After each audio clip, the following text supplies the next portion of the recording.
বন্ধুরা, প্রতি রাতে ঘুমানোর আগে এবং প্রতিদিন সকালে ঘুম থেকে ওঠার পর ভগবান শ্রীকৃষ্ণের বাণী অবশ্যই শুনুন। এটি আপনার জীবনকে সম্পূর্ণরূপে বদলে দিতে পারে। তাই সময় নষ্ট না করে আসুন শ্রীমদ্ ভগবদ্ গীতার ঐশ্বরিক বাণী শুনি।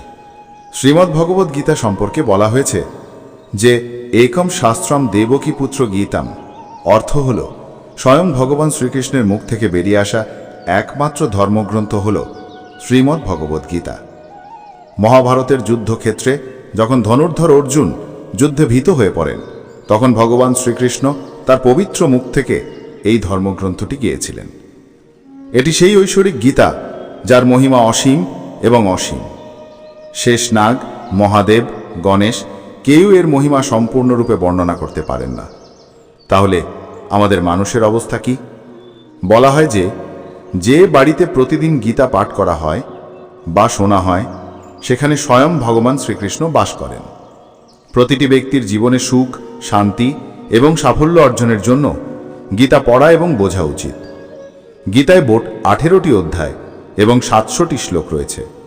আজ আমরা গীতার পবিত্র জ্ঞান দ্বারা অনুপ্রাণিত 151টি গুরুত্বপূর্ণ চিন্তা সহজ এবং সহজ ভাষায় বুঝতে পারব। আমরা বিশ্বাস করি যে প্রতিদিন এই চিন্তাগুলি শোনা আপনার জীবনের সমস্ত সমস্যার সমাধান করতে পারে। আসুন গীতা থেকে এই 121টি শক্তিশালী চিন্তা শিখি এবং আমাদের জীবনে সেগুলি গ্রহণ করার চেষ্টা করি। গীতার প্রথম এবং সবচেয়ে গুরুত্বপূর্ণ শিক্ষা হল কর্মই সর্বশ্রেষ্ঠ ধর্ম। ভগবান কৃষ্ণ অর্জুনকে বলেন যে মানুষ কর্ম করার জন্য জন্মগ্রহণ করে, কর্ম ছাড়া কেউ বেঁচে থাকতে পারে না। মানুষের উচিত ফলাফলের জন্য উদ্বেগ ত্যাগ করা এবং তাদের কর্তব্য পালন করা, সর্বদা সৎকর্ম করা, কারণ কর্ম হলো সেই বীজ যার ফল যে কোনো পরিস্থিতিতেই পেতে হবে। আপনি যেমন কর্ম করবেন তেমনই আপনিও ফল পাবেন। কর্মের হিসাব সহজ, ভালো করো এবং ভালোই কাটবে, মন্দ করো এবং মন্দই কাটবে। ঈশ্বর যে রূপেই তাকে স্মরণ করেন না কেন, তিনি তার কাছে আবির্ভূত হন। চিন্তা হলে আপনার শক্তি নষ্ট করার পরিবর্তে সমস্যার সমাধান খুঁজে বের করার দিকে মনোনিবেশ করুন।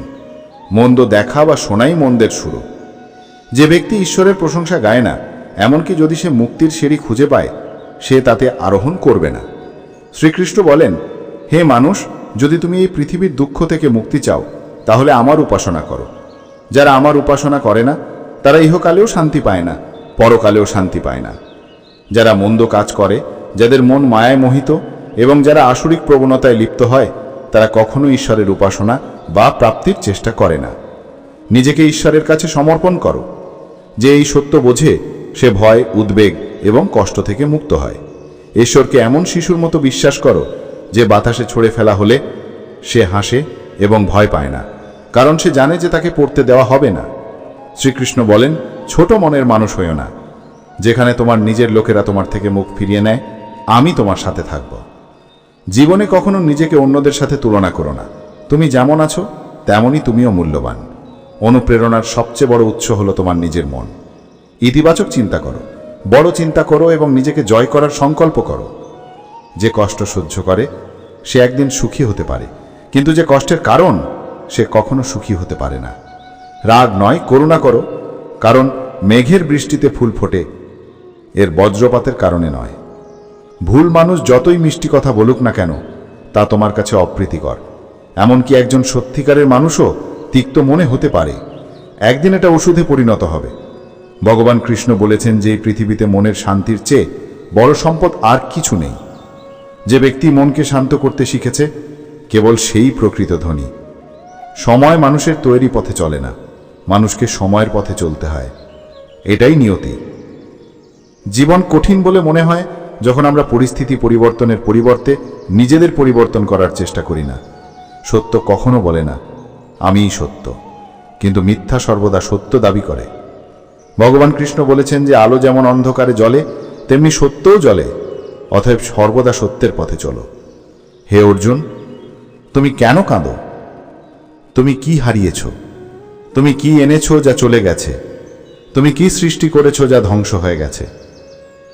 তুমি যা নিয়েছ এখান থেকে নিয়েছ। যা দেওয়া হয়েছে আজ যা তোমার, তা আগামীকাল অন্য কারো হবে, কারণ পরিবর্তন এই পৃথিবীর নিয়ম। এই দেহ 5টি উপাদান দিয়ে তৈরি: আগুন, জল, বায়ু, পৃথিবী এবং আকাশ। এবং একদিন এটি তাদের মধ্যে মিশে যাবে। ভাগ্যের বাইরে বা সময়ের আগে কিছুই পাওয়া যায় না। কথার ওপর নিয়ন্ত্রণ রাখা অত্যাবশ্যক, কারণ কথার আঘাত কেউ শুকায় না। শ্রীকৃষ্ণ বলেন, ন্যায় রক্ষার জন্য লড়াই করতে শেখো, অধর্মকে ধ্বংস করার শক্তি অর্জন করো এবং তোমার প্রিয়জনদের জন্য ত্যাগ স্বীকার করতে শেখো। সত্য হলো তেলের ফোঁটার মতো, যা জলে ডুবে থাকলেও ভেসে ওঠে, যতই মিথ্যা প্রবাহিত হোক না কেন। ভদ্রলোকেদের সর্বদা সৎ এবং নম্র থাকা উচিত, কারণ তাদের আচরণের মাধ্যমেই সাধারণ মানুষ জীবনে তাদের পথ বেছে নেয়। যদি তুমি কারোর ভালো করতে না পারো, অন্তত মন্দ করো না, কারণ এই পৃথিবী দুর্বল হতে পারে, কিন্তু এর সৃষ্টিকর্তা নয়। যারা ভগবদ্গীতা উদ্ধান করে এবং অনুসরণ করে, তাদের দ্বারা সমস্ত পাপের প্রভাব ধ্বংস করা হয়। জীবনে আমরা কতটা সঠিক বা ভুল, তা কেবল দুজন ব্যক্তি জানেন: ঈশ্বর এবং আমাদের বিবেক। মৃত্যু একটি চিরন্তন সত্য, যা কেউ পরিবর্তন করতে পারে না। এই মহাবিশ্ব সৃষ্টির পর থেকে সেই থেকে জন্ম মৃত্যুর চক্র অবিরাম চলতে থাকে। ঠিক যেমন মানুষ পুরনো পোশাক পরিত্যাগ করে নতুন পোশাক ধারণ করে, তেমনি আত্মাও তার পুরনো শরীর ত্যাগ করে নতুন শরীর ধারণ করে। এটাই প্রকৃতির নিয়ম। এই সত্য মেনে নিয়ে একজনের উচিত বর্তমানে ভয়মুক্তভাবে বেঁচে থাকা। জ্ঞানী ব্যক্তিরা মৃতদের জন্য শোক করেন না বা জীবিতদের প্রতি আসক্তি পোষণ করেন না, কারণ তারা জানেন যে মৃতরা পুনর্জন্ম নেবেন এবং জীবিতরা অবশ্যই একদিন মরে যাবেন। ভগবান কৃষ্ণ বলেন যে জীবনে সুযোগ পেলে স্বার্থপর না হয়ে কাউকে পথ দেখাতে হবে। ঠিক যেমন একটি প্রদীপ তার নিজের আলো ম্লান না করে 1000টি প্রদীপ জ্বালাতে পারে, তেমনি শেয়ার করে সুখ কখনো হ্রাস পায় না। ধার্মিকতায় ভরপুর হৃদয় ধার্মিকতার পথ দেখায়, অন্যদিকে অধার্মিকতায় ভরপুর হৃদয় বিপদগামী হয়।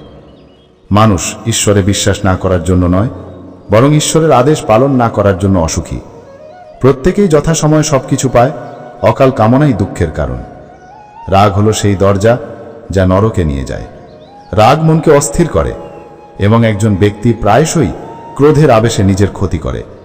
ভগবান কৃষ্ণ বলেন, রাগ এড়িয়ে চলা উচিত।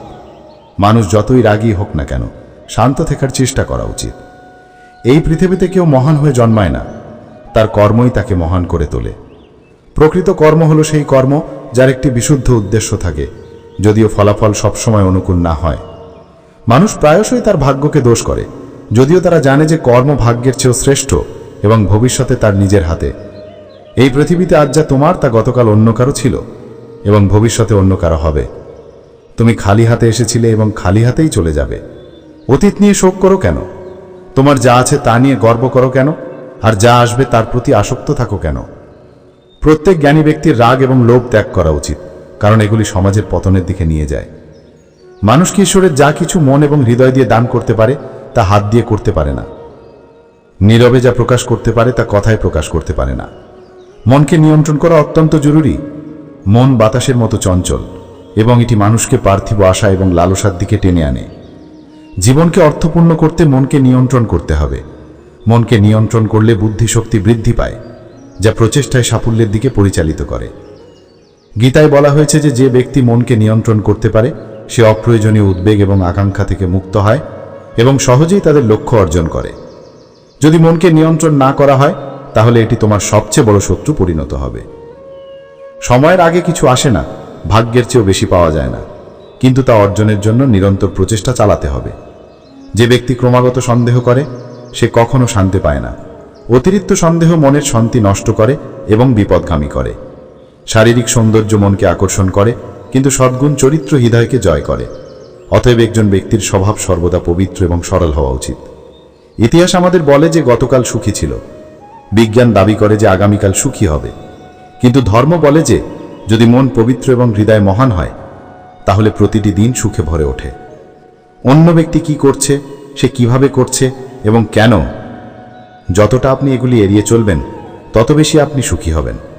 ভগবান কৃষ্ণ বলেছেন যে ঈশ্বরে জ্ঞান এবং বিশ্বাসের অভাব থাকা ব্যক্তি জীবনে কখনো প্রকৃত সুখ বা সাফল্য পাবে না। ক্ষমা করতে এবং শান্ত থাকতে শিখুন। আপনি এত শক্তিশালী হয়ে উঠবেন যে পাহাড়ও আপনার জন্য পথ তৈরি করবে। চরম সুখে বা গভীর দুঃখে সিদ্ধান্ত নেওয়া এড়িয়ে চলুন, কারণ উভয় পরিস্থিতিতেই আপনি সঠিক সিদ্ধান্ত নিতে পারবেন না।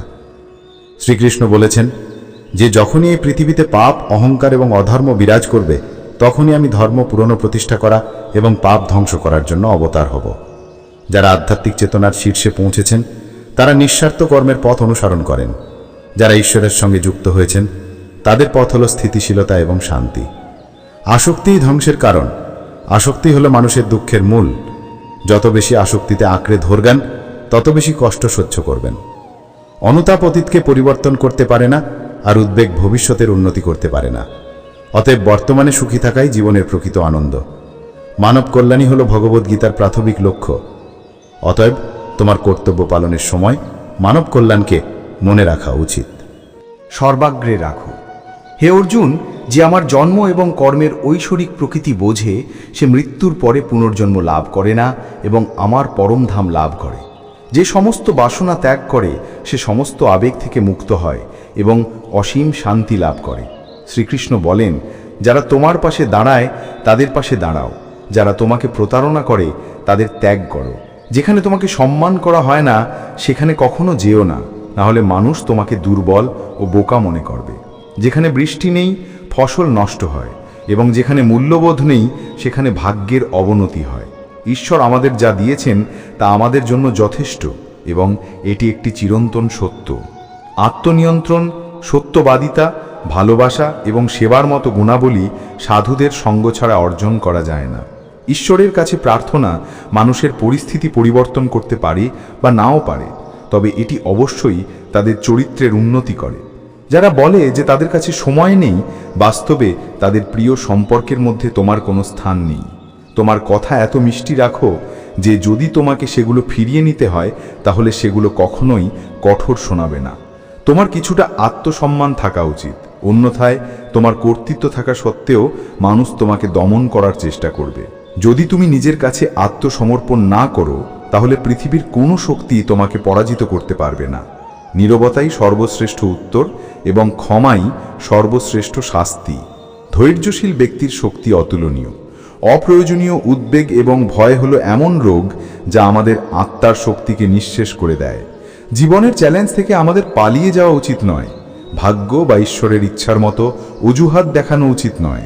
আপনি দুর্বল নন, বরং আপনার সময় এবং সময় সকলের জন্য পরিবর্তিত হয়।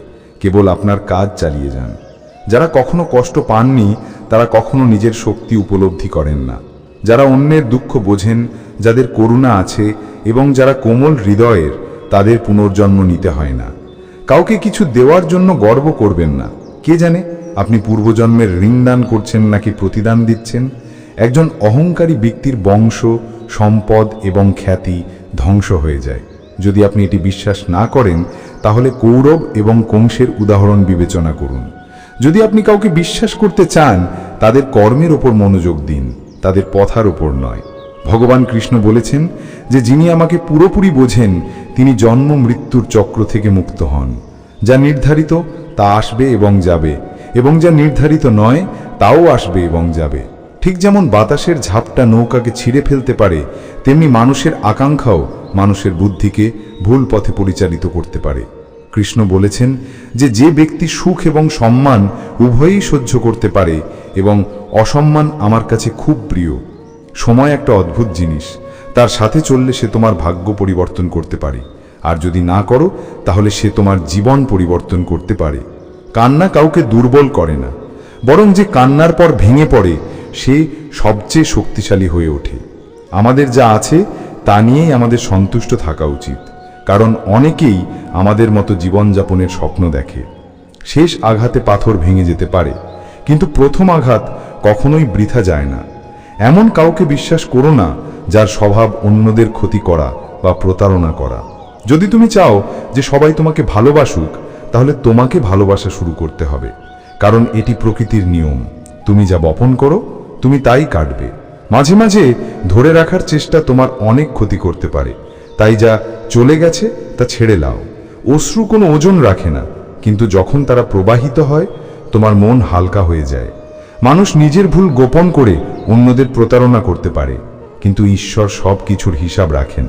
বারবার তোমার সত্য বা অন্যদের ভুল ব্যাখ্যা করার দরকার নেই। সময়ের সাথে সাথে সত্য নিজেই সবকিছু প্রকাশ করবে। ঈশ্বর এমন একটি গাছ তৈরি করেছেন যার নিচে ধনী এবং দরিদ্র উভয়েই বসতে পারে। উভয়েই একই ছায়া এবং বাতাস দেয়, কোনো পার্থক্য নেই। এটি দেখায় যে ঈশ্বর এই পৃথিবীর সমস্ত প্রাণীকে সমানভাবে দেখেন। যে ব্যক্তি আপনাকে সত্যিই ভালোবাসে, আপনার যত্ন নেয় এবং আপনাকে স্মরণ করে, তাকে কখনোই উপেক্ষা করবেন না। একদিন যখন আপনার চোখ খুলবে, তখন আপনি বুঝতে পারবেন যে তারা গণনা করার সময় আপনি চাঁদ মিস করেছেন। ধৈর্য ধরুন, আপনি যা করেছেন তাই যথাসময়ে পাবেন। মাঝে মাঝে ঈশ্বর আপনাকে ধনী করেন যাতে আপনি অভাবীদের সাহায্য করতে পারেন, কারণ তিনি নিজেই প্রতিটি বাড়িতে যেতে পারেন না। আপনার যা আছে তা ভাগ করে নেওয়া শিখুন। ধ্যান মানে হৃদয় থেকে হাসি, এবং সেবা মানে এই হাসি অন্যদের কাছে ছড়িয়ে দেওয়া। যখন আপনি আগামীকাল দেখেননি, তখন আজ কেন গণনা করেন? আগামীকালে চিন্তা করে কেন আপনি হাসতে পারেন সেই মুহূর্তটি নষ্ট করেন? প্রকৃত ভাগ্যবান তারা নন যারা সব কিছু ভালো পান, বরং তারা যারা অন্যেরা যা পায় তা ভালো করে তোলে। যদি তুমি শান্তি চাও, তাহলে অন্যের ত্রুটি এবং কর্মের উপর মনোযোগ দেওয়া বন্ধ করো। নিজের জীবন এবং ভালো জিনিসের উপর মনোযোগ দাও। জলের মতো হও, যা নিজের পথ নিজে খোদাই করে, পাথরের মতো নয় যা অন্যের পথ আটকে দেয়। যেমন সামান্য ওষুধ গুরুতর রোগ নিরাময় করে, তেমনি ঈশ্বরের সামান্য স্মরণ অনেক দুঃখ এবং কষ্ট দূর করে। তুমি খুশি, এটাই ভালো, কিন্তু তোমার কারণে অন্য কেউ খুশি, এটাই সবচেয়ে বড় কথা। ভগবান কৃষ্ণ বলেছেন, কেউ তোমাকে কষ্ট দিলে খারাপ বোধ করো না। মানুষ সেই গাছে পাথর ছুঁড়ে মারে যার ফল সবচেয়ে মিষ্টি। ভেবে দেখো, মানুষ যদি চাবি ছাড়া তালা বানাতে না পারে, তাহলে ঈশ্বর কেন এমন সমস্যা তৈরি করবেন যার কোনো সমাধান নেই? এই সমস্ত সৌন্দর্য, সম্পদ, ধন সম্পত্তি এবং ছলনায় সবই ধ্বংস হয়ে যাবে। কেবল তোমার ভালো কাজই তোমার সাথে যাবে। সরল প্রকৃতিকে দুর্বলতা ভেবে ভুল করো না, কারণ সরলতা একটি সংস্কৃতি, দুর্বলতা নয়। আবেগ সময়ের চেয়ে মূল্যবান, তাই যারা তাদের বোঝে তাদের জন্য ব্যয় করো। পৃথিবী সবসময় এমন একজনকে খুঁজে পায় যে সত্য কথা বলে এবং সঠিক পথে চলে। কোনো কিছু নিয়ে গর্ব করো না বা কারো থেকে নিজেকে দূরে সরিয়ে রাখো না। তোমার পরিবার এবং বন্ধুদের সাথে ভালোবাসা পোষণ করো। কষ্টের যন্ত্রণা কষ্টের মধ্যেই থাকে না। আত্মার কষ্ট শরীরের কষ্টের থেকেও গভীর এবং বেদনাদায়ক। প্রকৃত দান হলো যখন তুমি একজন অভাবী ব্যক্তিকে নিঃস্বার্থভাবে প্রদান করো, কর্তব্য হিসাবে। সমালোচনার ভয়ে কখনোই তোমার লক্ষ্য ত্যাগ করো না, কারণ একবার লক্ষ্য অর্জিত হয়ে গেলে সমালোচকদের মানসিকতা বদলে যায়। যদি তুমি কাউকে একবার ক্ষমা করো, তাহলে তুমি জ্ঞানী। যদি দ্বিতীয়বার ক্ষমা করো, তাহলে তুমি কোমল হৃদয়ের। কিন্তু যদি তুমি তৃতীয়বার ক্ষমা করো, তাহলে তুমি সবচেয়ে বড় বোকা। জীবনের সবচেয়ে মূল্যবান জিনিস হলো তোমার বর্তমান। একবার হারিয়ে গেলে পৃথিবীর সমস্ত সম্পদও তা ফিরিয়ে আনতে পারে না। ভগবান কৃষ্ণ বলেছেন যে একজন ব্যক্তি সরল জীবনযাপন করতে পারে, কিন্তু সে উদ্বেগে ডুবে থাকে। অতীতের চিন্তায় সে অস্থির থাকে, সে মৃত্যুকে ভয় পায়, সে জীবনকে ঠিকভাবে বাঁচতেও পারে না আর মৃত্যুকে মেনে নিতেও পারে না। তিনি আরো বলেন, আমি তোমার অতীত ঠিক করতে পারি না, তবে যদি তুমি আজ ভালো কাজ করো, তাহলে আমি তোমার আগামীকালকে উজ্জ্বল করব। ঈশ্বরের কাছে কিছু চাইলে রাগ করো না। তিনি তোমাকে যা ভালো তা দেন, যা তুমি পছন্দ করো তা নয়। যেমন নৌকা সমুদ্র পার হওয়ার একমাত্র মাধ্যম, তেমনি সত্যই স্বর্গে যাওয়ার একমাত্র পথ। ঈশ্বর হলেন তিনি যিনি কথা না বলেই শোনেন, আর বিশ্বাস হলো যা কথা না বলেই শোনা যায়। কৃষ্ণ বলেন, আমি পৃথিবীর সুগন্ধ, আগুনের উষ্ণতা, জীবের জীবন এবং সাধুদের আত্মসংযম। তিনি বলেন, মৃত্যুর সময় যে আমাকে স্মরণ করে সে আমার আবাস লাভ করে। হে মানুষ, যদি তুমি পার্থিব দুঃখ থেকে মুক্তি চাও, তাহলে আমার উপাসনা করো। যারা ভক্তি প্রয়োগ করে না, তারা এই জীবনেও শান্তি পায় না, পরকালেও শান্তি পায় না। শ্রীকৃষ্ণ বলেন, যে ব্যক্তি ভক্তদের কাছে গীতার জ্ঞান পৌঁছে দেয় এবং প্রচার করে, সে আমার খুব প্রিয়। ঠিক যেমন এই জ্ঞান আমার মাধ্যমে তোমার কাছে পৌঁছেছে, তেমনি তোমারও এই জ্ঞান অন্যদের কাছে পৌঁছে দেওয়া উচিত। ভগবদ গীতার এই অমূল্য জ্ঞান যতটা সম্ভব ব্যাপকভাবে ছড়িয়ে দাও এবং শ্রীকৃষ্ণের প্রিয় ভক্ত হয়ে ওঠো। বন্ধুরা, যদি শ্রীকৃষ্ণের এই বাণীগুলি তোমাদের ভালো লেগে থাকে, তাহলে কমেন্টে জয় শ্রী রাধে কৃষ্ণ লেখো। এরকম আরও অনুপ্রেরণামূলক মেসেজ পেতে কৃষ্ণ গীতা কর চ্যানেলটি সাবস্ক্রাইব করো। ধন্যবাদ। জয় শ্রী রাধে কৃষ্ণ।